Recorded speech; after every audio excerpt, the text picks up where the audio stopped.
Oui, merci, Monsieur le Président, mes chers collègues. Il faut l'avouer, les comptes régionaux avaient bénéficié d'une légère embellie en 2021. On a donc pu espérer, durant l'espace d'une année, que la conjoncture allait changer, que la situation allait s'améliorer et que les courbes déclinantes allaient s'inverser. Malheureusement, on constate avec regret qu'il n'en est rien, bien au contraire. Après un léger retour au orange, on voit que les voyants revirent désormais au rouge. Et les espoirs d'un redressement sérieux de nos finances régionales n'auront finalement pas fait long feu. Il suffit de citer l'un des indicateurs les plus révélateurs pour le constater, je parle bien entendu de l'encours de la dette. Entre 2021 et 2022, il a enregistré une très forte progression de 6,3%, avec une augmentation de 167 millions d'euros en un an. Ce n'est pas seulement le montant de cette dette qui est inquiétant, c'est aussi le fait qu'elle ne baisse jamais. Et même pire, elle continue de croître continuellement.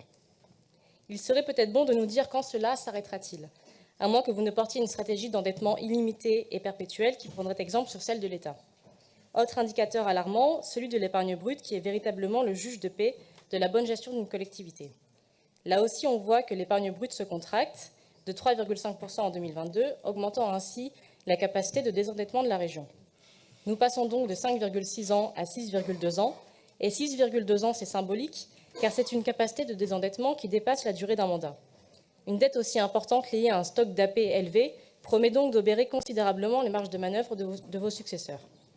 2023 ne fait que confirmer cette tendance dangereuse, 725 millions d'euros d'emprunts supplémentaires, dans un contexte de forte augmentation des taux d'intérêt, et donc une capacité de désendettement qui promet de s'approcher des 10 ans, soit l'un des pires ratios de France métropolitaine.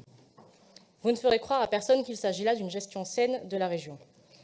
On peut tout à fait entendre les besoins de financement des régions françaises, les besoins d'aide aux professionnels, aux particuliers, les investissements stratégiques, mais pourquoi cette tendance à l'emprunt ne serait localisée qu'en Nouvelle-Aquitaine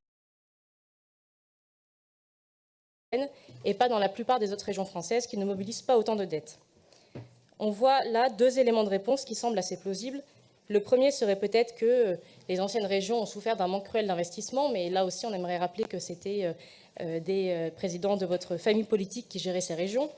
Ou autre élément de réponse, vous endettez la région car vous gérez mal nos finances et vous n'avez aucune vision de long terme. On le voit bien depuis 2015, on nous avait promis des économies lors de la fusion des régions. Finalement, nous n'avons eu que des augmentations de dettes et des charges de fonctionnement. Le volet des recettes n'est guère plus encourageant, là aussi beaucoup de promesses pour peu de résultats. Ce compte administratif confirme une tendance lourde que vous avez déplorée lors du vote du budget, la dégradation des recettes de carte grise, qui ne fait que se poursuivre avec une forte baisse de 15%. Mais plutôt que de le déplorer dans votre bilan financier, vous devriez vous en réjouir. Les néo-aquitains achètent moins de voitures, et c'est précisément ce que veut votre famille politique. Cet effondrement des recettes tirées des certificats d'immatriculation n'est que le retour de bâton de la politique anti-voiture que vous soutenez, et d'une politique anti-voiture soutenue par la majorité présidentielle, que vous avez soutenue et que vous avez participé à faire élire. Il faut le dire clairement, la mise en place des ZFE, le refus de baisser la TVA sur les carburants et toute la propagande catastrophiste de certains écolos sont parmi les causes de cette baisse. Dans une région marquée par une très forte part de la ruralité, nous assumons clairement ce souci d'aider les automobilistes, dont la plupart n'ont pas d'autre choix que d'utiliser leur véhicule pour leurs obligations quotidiennes. Oui, nous maintenons notre volonté de baisser la part régionale des taxes sur les cartes grises et le carburant, mais contrairement à vous, nous ne voulons pas mener une politique de discrimination des automobilistes, dont les conséquences se révèlent finalement bien plus néfastes pour les finances régionales que le serait la baisse des taxes que nous réclamons. Nous sommes inquiets de voir que nos dépenses augmentent plus vite que nos recettes. On note une progression de 4,2% des dépenses en 2022, soit une augmentation de 125,5 millions d'euros par rapport à 2021. C'est bien la preuve éclatante que votre gestion n'est pas saine et que vous ne vous montrez pas capable de maîtriser les dépenses de la région. La hausse continue de nos dépenses de fonctionnement depuis 2015 est alarmante. Cette frénésie dépensière doit être stoppée d'urgence.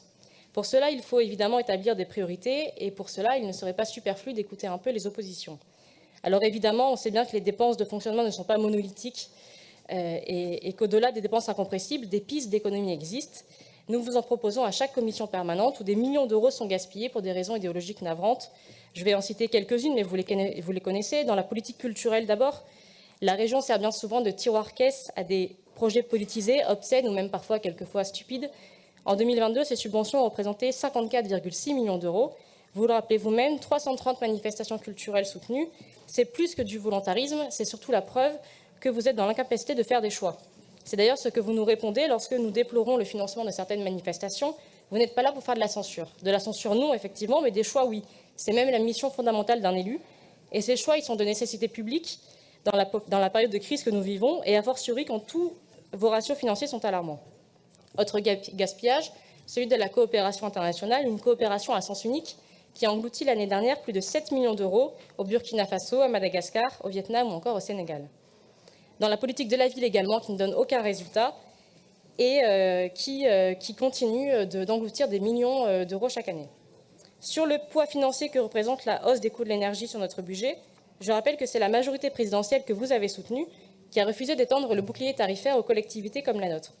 Pour une maîtrise des coûts de l'énergie, il faudrait sortir du marché européen, comme nous le proposons depuis des mois au Rassemblement national. Lors des débats sur le vote du budget primitif de cette année, nous vous avions appelé à la vigilance. Cette vigilance est d'autant plus nécessaire que ce sont les néo-aquitains qui finiront par payer ces mauvais choix. Nous venons de le voir en début d'année avec l'augmentation de 10% du prix de la carte grise. Et lorsqu'il faudra rembourser la dette de la région, ce sont des investissements qu'il faudra sacrifier. Ce seront des dépenses d'équipement nécessaires aux néo-aquitains auxquelles il faudra renoncer. Ce seront également des dépenses d'intervention utiles dans lesquelles il faudra trancher. Ce sont donc les néo-aquitains qui paieront vos dérives a posteriori. Pour l'instant, vous semblez mener un peu une politique de course à l'échalote, comme si vos jours étaient comptés. La gauche régionale nous paraît semblable à un malade sentant la faim, qui dilapide son argent et celui des autres dans des remèdes miracles de charlatans inefficaces et dérisoires. Le mourant, enfin certains mourants en tout cas, se fichent pas mal de laisser à leurs successeurs une dette colossale, puisqu'ils ne seront plus là pour l'assumer. Il est vrai que la fin semble proche eu égard aux récents résultats des élections, mais il nous appartient d'ores et déjà d'empêcher le déluge annoncé avant cette échéance. Vous comprendrez bien qu'avec toutes ces critiques, nous voterons favorablement ce compte administratif. Défavorablement, pardon.